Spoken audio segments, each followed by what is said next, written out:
when you look at government intervention, we intervene under the topic on market failure. We also intervene in the case of demand and supply, you know. Then some of you will say, hey, what about market dominance? Market dominance is a subset of market failure, right? Remember here you have public goods, externalities, info failure, factor immobility,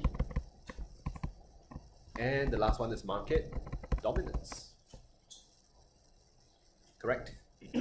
Of course, equity, you can put it as another reason for intervention. So market dominance is the last one. Demand and supply, don't forget we studied price ceiling, price floor. These are examples of government intervention, right? Taxes, subsidies. Okay?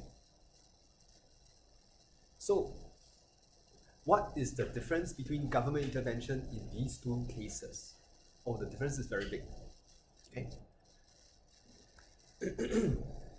First, okay?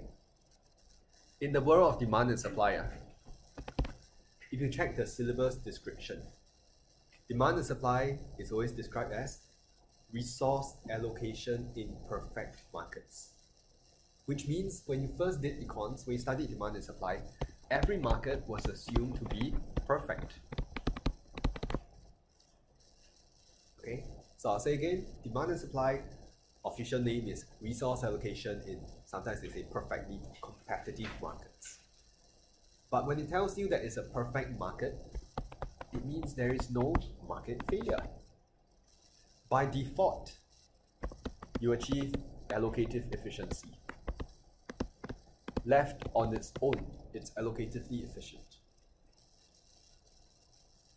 Okay, so when you drew your demand and supply curves, these are all PCs. There's no MC firms, no oligopolies, no monopolies. That's why demand and supply and market failure, they never crisscross.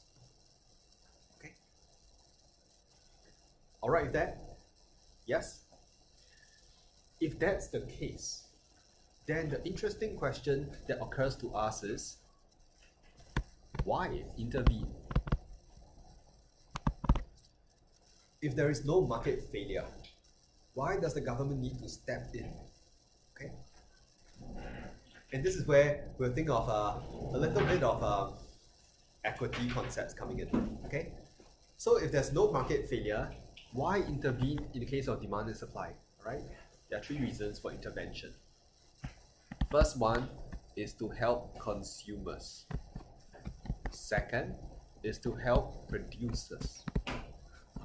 Third one is to raise tax revenue.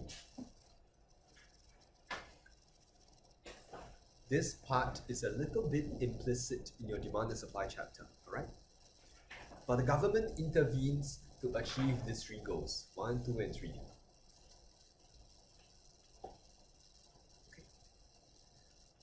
So how do you help consumers? This part will be familiar to some of you, alright? The syllabus will tell you, to help consumers, you can use a price ceiling. To help consumers, you can use subsidies. Or to help consumers, you can find ways to increase supply, reduce demand. The goal is to make the good cheaper, full stop.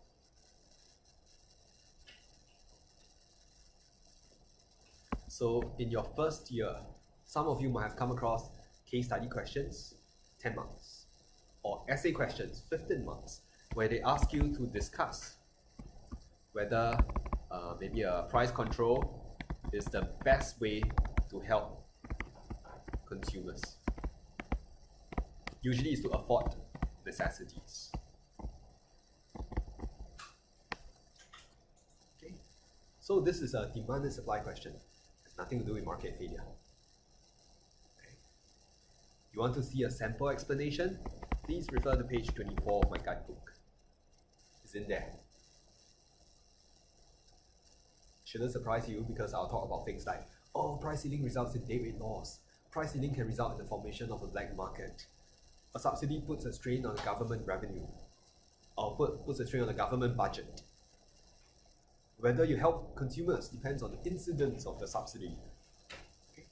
So that's under page 24. You can go